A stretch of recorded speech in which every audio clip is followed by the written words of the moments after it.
My talk is a little bit more specific than a lot of the ones that I've seen here today. So hopefully it doesn't scare any of you off. I have a lot of content in here, and I just want to make sure that I can get through it all. So we'll see how it goes. I'd originally thought I had an hour. So I'm Tristan Parishmore. I'm the designer, writer, technical artist, and creative director for Broken Window Studios, which is the company I founded with my wife, Abby. And then also I'm the creative director at Timefire VR, where we just released this product, Hypatia, which is an MMO VR experience. So basically, I wear a lot of hats, and I have a lot of experience with content optimization as well as with the design process.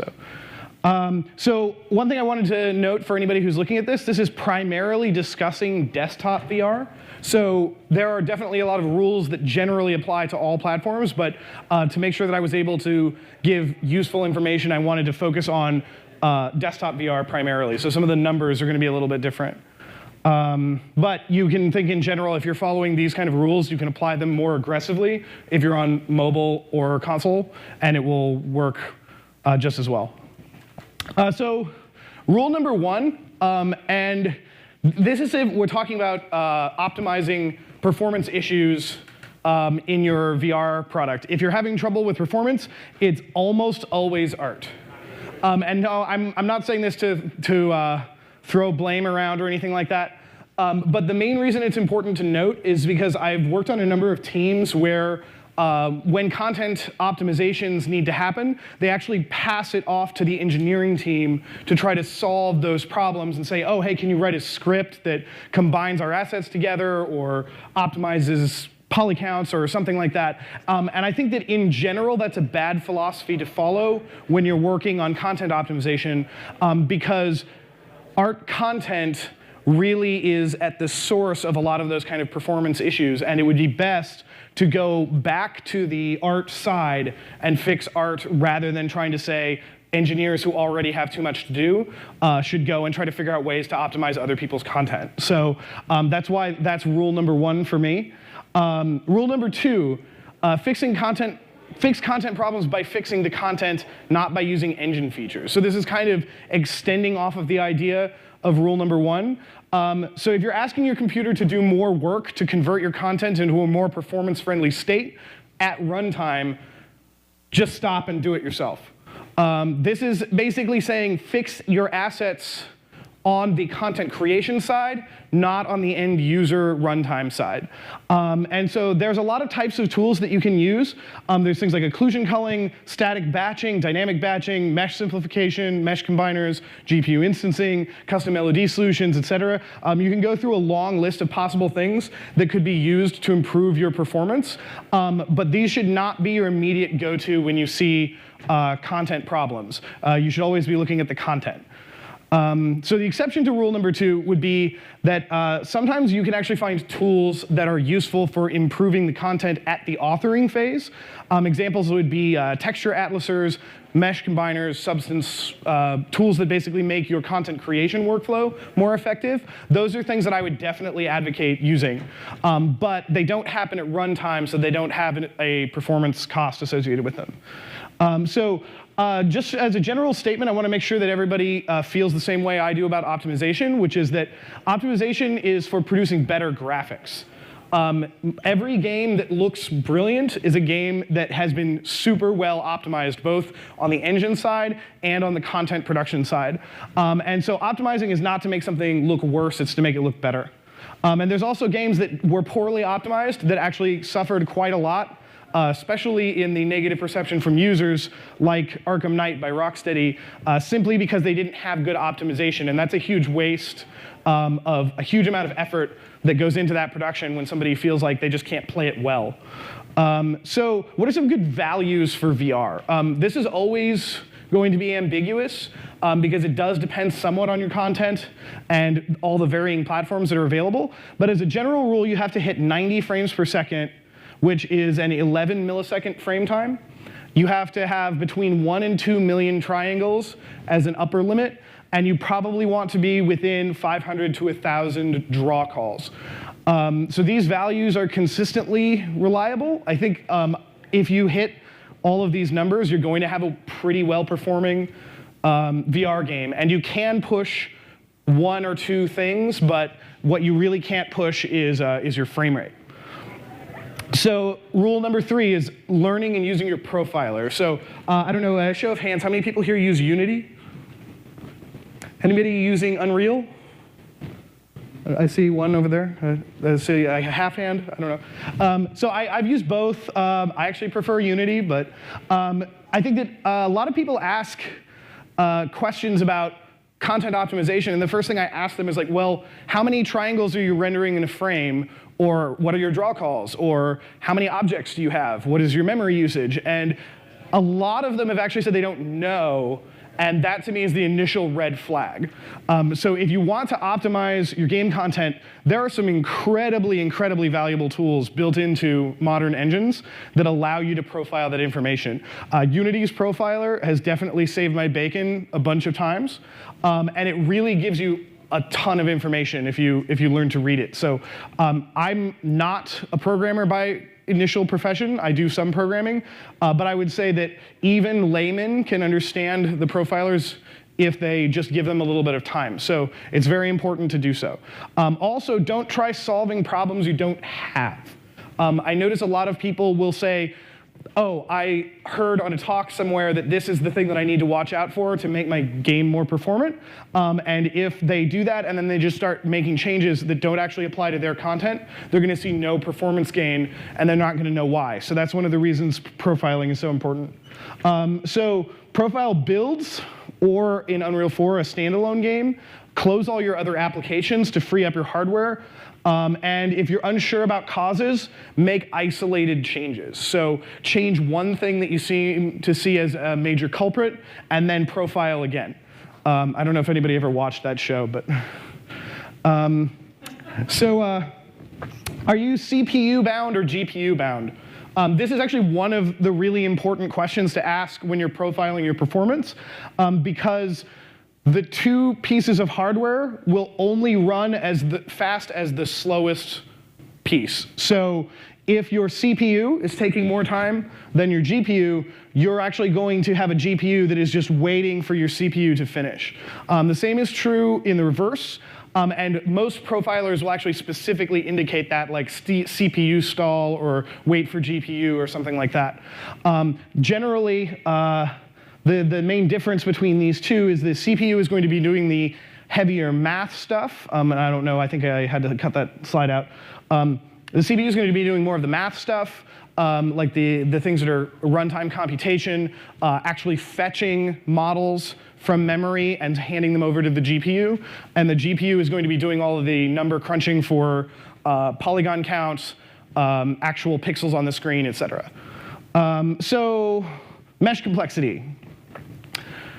This is one of the big components of performance optimization in VR, is looking at the data that you're pushing to the GPU with your meshes. So that's going to be the triangle count, vertex count, vertex colors, bones, and animation data that are actually stored in your 3D models.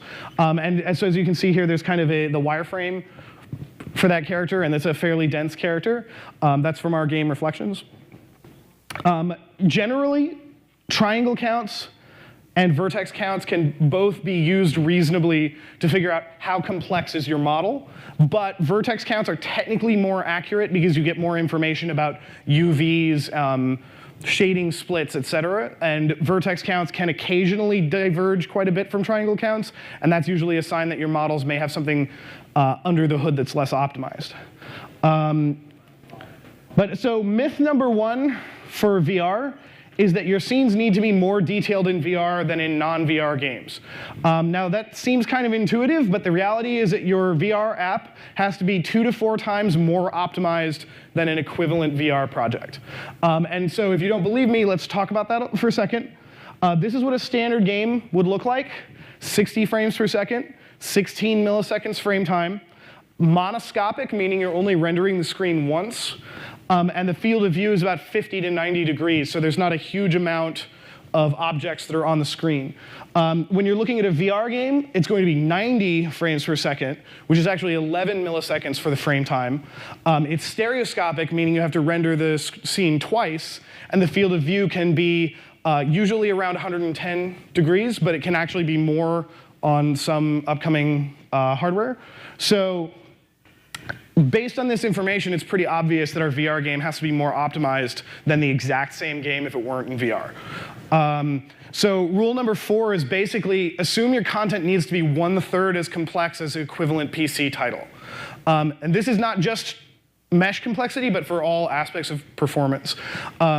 It's actually interesting because it feels in some ways a little bit more like the shift from console to mobile than it does going to a more advanced PC architecture, because you can't really take advantage of the hardware as much as you might initially think that you can.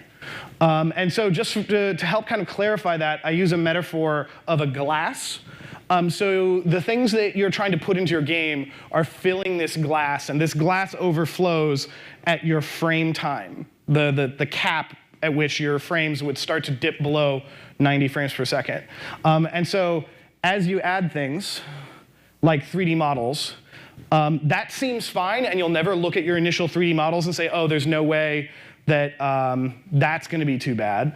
But then you start adding in lighting, and then you start going in with your characters and animations, and then you add your particle systems, and then your gameplay and physics. And by the time you get to the end of all this, you're way over the line on what you actually can run on your game.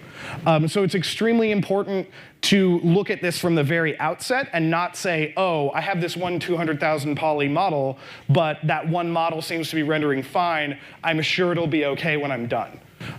Because by the time you're at this point, where you're overflowing, the table's getting covered with water or whatever it is, you're going to have a harder time optimizing than if you did it in the first place. So myth number 2, normal maps don't work in VR. I think this is the second time Michael Abrash is being mentioned in this room today. But Michael Abrash said in 2014 that normal maps often don't look good. And I think a lot of people who heard this went on to say, oh, normal maps don't work in VR. And so normal maps can not do as good of a job faking geometry in VR, but they are still essential for contour information and overall surface smoothness on your models. And every high-end commercial VR game that I've seen uses normal maps today. So while I think that the intention is very important for the statement that normal maps don't do everything they used to, they still do a ton. And so here's a comparison. This is an example of what would be a bad usage of a normal map, because there's too much detail in the high res and too little detail in the low res. This is an example of where normal maps can be very well used, which is from our game Grave. We have the low poly wireframe, the high poly normal map, and then the final material. Simon, do I have a little bit of extra time? OK. Simon told me I could have more time because we were running fast. Most VR games also are rendered with PBR shaders. And because PBR uses a lot of image-based effects or reflections of the environment, having a normal map on a surface actually makes it easier to get more credible visuals than you would without one. And I'm sure you can see here on the left is the one with the normal map from a high poly source model, and then on the right is the you see obvious hard edges, UV splits, mushy reflections, kind of distortion all over it.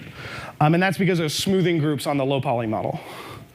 So LODs in VR are extremely important because you want to make sure that objects that are far away are not taking up as many triangles as the objects up close. This is a good way to optimize so you can still have objects that are close to your hand that look detailed, but that aren't detailed very far away.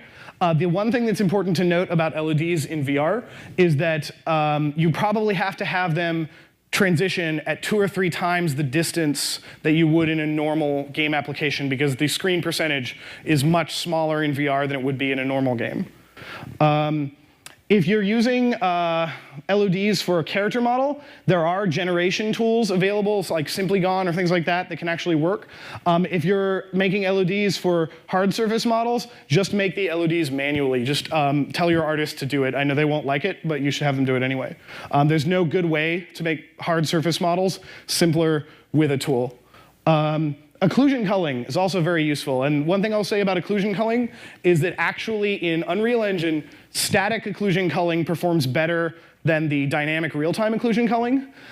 So you want to make sure that you're always using this on any of your VR projects. Occlusion culling is not enabled by default in Unity, so you have to make sure you add it in.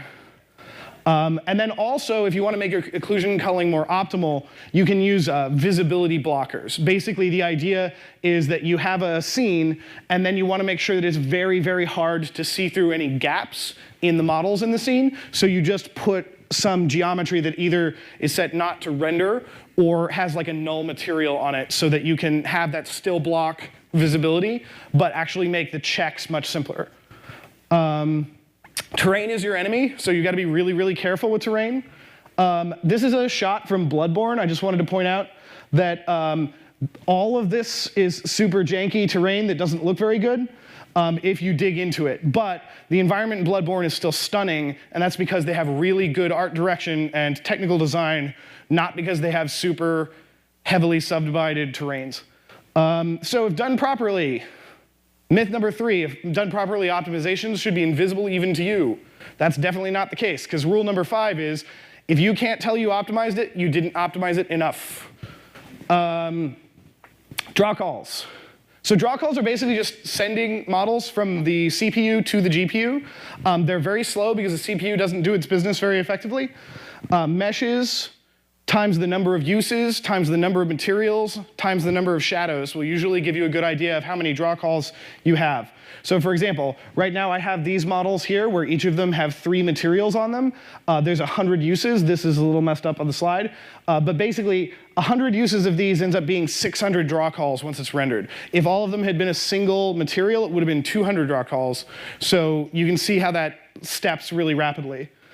So never let scene objects have multiple material IDs unless they're using a skin, hair, or some other type of shader where it would make sense to break those up.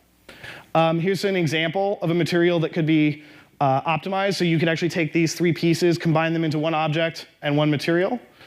You could also do the same thing for like this. We have these ceiling pieces with several different crisscrossing patterns. You could combine those together into that box there, and then basically layer that out, have the same visual, but be more optimal. You could take things like this, where you have containers on shelves, and just combine them into a single object, where all of the configuration is basically set up together. And then you could even, in cases where, say, you have a box that you can open, rather than taking that box and putting a lid on it, you actually combine the lid and the box into a single model so that you don't have to render 2 objects and then only use the 2 when you have to. So texture atlasing is very useful, extending off of that.